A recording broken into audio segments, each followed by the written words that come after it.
So what is RAG, how can it be used, and why can't I just slap the Google search content guidelines into GPT and make an assistant that will just write perfect content for me straight away? So hi guys, it's me again. For those of you that are really wondering what RAG or Retrieval Augmented Generation actually is, I'm here to tell you. You may have heard of this button, you may have started making an assistant and your first idea is, hey, cool, I'm gonna upload the PDF. So there's the Google Search Content Guidelines. It's 166 pages long, so it absolutely must contain how to rank, right? Like, it literally says, here's what's good, here's what's bad. Like, this is how you rate a site. This is literally, you complete these things and you rank really highly, and you've completed Google. By doing everything they've asked for here, you've absolutely satisfied what Google's asked for. So why can't we just upload that, add it as a file, search quality evaluation guidelines here, and then write a prompt such as this? Use the Google Search Guidelines PDF to write the ultimate 2,000 word search engine optimized article based on the given keyword. So it sounds like this should work, right? So I should literally put in here, how to groom a cat.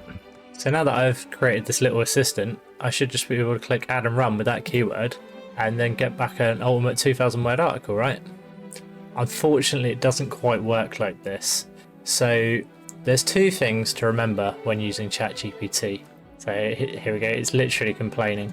But we have the context window. So if I just delete these messages, the context window contains all of this stuff that I'm writing here. This is now in the context of the chat. These instructions are also in the context of the chat. So if we go to the chat thing, or the chat API like mock area, this is where you say, hey, you are amazing at writing SEO, do what the user says. This is put in the context of the chat. This is the messages from the user. So write me an article about how to groom a cat. So one of the problems that we always used to have with ChatGPT was the length of what can go in here was around, well, it's changed over time, but I think for GPT-4 we had 8,000 tokens, which is sort of a word and sort of not a word. Like 3 characters is a token, roughly. It depends. But yeah, so we were always bound by how much stuff you could get in this box. Actually, recently, as we've seen, the latest GPT-4 1106 preview actually has 128,000 words in the context window. But the reason this RAG or Retrieval Augmented Generation exists is because of that limited context window. So what this does is this will go, you upload your PDF, and let's say your PDF has a few bits of information in it. So let's say cats are furry, cats can grow up to 100 centimeters, cats don't like water. So let's say that's our PDF in its entirety. And then if the user was to write a question here that said, do cats like to get wet? What it will do is it will take this PDF and split it up into chunks. So I've conveniently split it up into 3 little chunks here. Actually, it might split into larger sentences.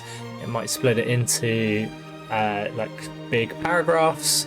It depends on the chunking algorithm. I can't speak to how OpenAI have decided to do their chunking, but I can speak to like common open source platforms or common open source libraries, and it will be like 5 sentences or something. And then it will try and go, oh, these are together, or quite often like 1,000 tokens. But this will then say, in the prompt that we had previously, so write an awesome article, it'll then say, here is some extra information that you might find useful. And then, using vector embedding, so I've talked about vector embedding before. Vector embedding's like search, but smarter search. So although I've not used the word water, I've deliberately not used the word water, wet is very similar as a vector to water. So it's going to include this sentence here from my PDF, so it still stays in the PDF. but the rest of that PDF is gone. It's not in the system prompt. It's not in anything that's available to ChatGPT.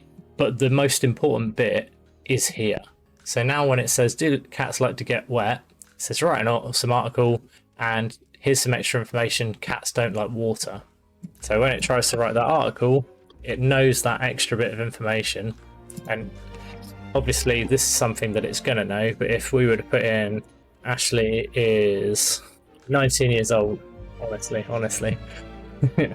And then I was to write an article saying, how old is Ashley? It now knows, because I've augmented the context window to contain that little bit of information. And so this is why we can't just write an assistant that says, here we go, here's the whole of the search quality evaluation guides, because it doesn't actually include that in the context. As I say though, now, because we've got that larger 128,000 size context window, you could potentially pull that in. However, this is a 168 page document, so it might fit, it might not, but you'd literally have to select all of that and then just quite simply paste it in here. There you go. It knows everything that Google knows about how to judge an article. So we could try like this and say, here are the Google guidelines to obey. And obviously it runs like absolute trash, because that's so much stuff. But if we were to run that, and I might just run that in GPT Turbo because it's going to be very expensive, and then I'll say how to groom my cat. Now it can refer to that document. Now it understands all the rules because they're within the context window. However, now it's a very expensive query to run because I've now got like absolute shed loads of items in the context window. In fact, I'm just gonna quickly look at how big that is because I'm curious myself. I don't actually know. So that is 78,000 tokens. So it will fit in. Yeah, look, it would cost $2.30 just to run that with GPT-4. If we were to use ChatGPT 3.5, that's for 32k. I don't think I've put the new one on here, but it's 7 cents. Like it's much more affordable, that price. Oh, I didn't click save. Okay, that just cost me $2 because I didn't click save. However, I can promise you that now is gonna match a lot better of what Google's asked for. Still, I wouldn't say it is, because looking at that, it looks a bit crappy. But actually, the better thing to do would be to say, you are the ultimate article writing tool. You ask questions that you need to know from the user to write a better article. And once you have all the answers, you begin writing. But then I would extend that with saying, so if we go to this document here, I would say, well, let me highlight it, but I would say everything from this contents page is something that we potentially need to ask questions about or put in the prompt. So now that I've done this, I should be able to say, and we'll put it on 3.5 because I've just gained a bunch of money doing that other article, and say, I want to write an article about how to groom cats. Apparently the shortcuts don't work when you've absolutely trashed the size of the context window. But now this has got the opportunity for it to ask us questions, and then if we were to say, I want to satisfy let's pick one that's on here, types of medium quality page. I could say, what type of medium quality page do you think I should use to best rank for this? Enter. So this is gonna now hit here, and it's gonna look for the types of quality medium page, and it will pull from that into this prompt. Like, it will literally be added in here as part of it building the conversation to give me a reply. So here we go, it's suggested a bunch of stuff. Like, I'm not going to read through it, but the key point is that because I've asked it questions, it can then link in, I'm drawing on a screen, you can't see it, it can then link in these particular pieces of the PDF that can then know how to bring it into the context. Just adding that is worthless. Like, it's never going to use that. It's never going to do anything of value from that because it doesn't actually get any context from that document. Because when it's searching for that document for how to groom a cat, that document's got no information about how to groom a cat, so it's meaningless. So you have to use it in a better way. So either you extract the key bits from that and put it into this prompt. So say, when writing, make sure to adhere to this. And then I don't know what you might want to put in here, like talk about ragdoll cats. Use the keyword fluffy at least 6 times. Like, it depends on what you're trying to achieve. I'm not going to give away all the secret sauce for how to write the ultimate article, but I could literally turn that retrieval off now, delete the file, and I would get a better output, because I'd say, how to groom a cat. It's going to make sure it's using the word fluffy, because the word fluffy is super important for part of our ranking scheme. This is something that you need to decide on your own. There we go. I've now got a... Oops, wrong button. I've now got a 1,000 word article. This isn't the best way to write an article, but see the keywords in here? I'm sure it says fluffy 6 times. There we go. Right in the first cut, right in the first paragraph. Brilliant. That's actually how you get what you're after. But what I've tried to explain through this is hopefully you can see that retrieval augmented generation is adding it to the prompt. It's adding it in here. So by just attaching a file, it's doing nothing unless you're asking questions around the contents of that file. So if I was to change this to, you are the ultimate SEO wizard and you answer any questions about how to rank a website higher. And then I was to turn on retrieval, add the search quality guidelines to there, and then save it. And then if I was to ask, using this article and the guidelines, is this the correct length to keep Google happy? And it's going to pull from the guidelines that Google says there's no perfect length, with a bit of luck. I'm using 3.5 turbo rather than 4 because I panicked about the cost of that article we just put through. But yeah, it's not the only consideration, the relevance, blah, blah, blah, blah. Let's pull out something that they're going to talk about as good.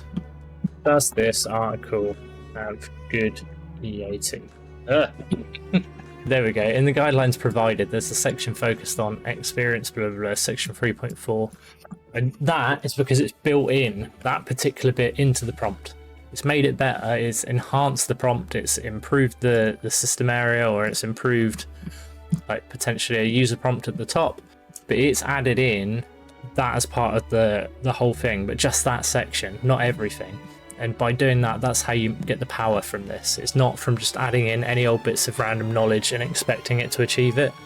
Like your question or your block of text needs to say something that it will then search for the relevant bits of information and build it in. You can't just have a whole knowledge base and say, write me an article or write me anything or give me some sales tips, because it's not going to be able to pull it unless sales tips or something similar to sales tips mentioned in that document, and then it will pull out just that section.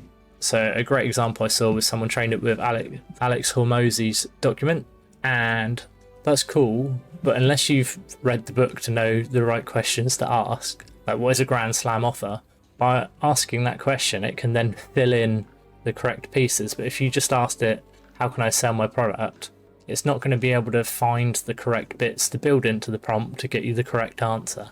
So there is some knowledge needed, or you just need to take advantage of that larger context window and then work from there. But anyway, hope you found this helpful, and I'll catch you in the next one. Don't forget to subscribe.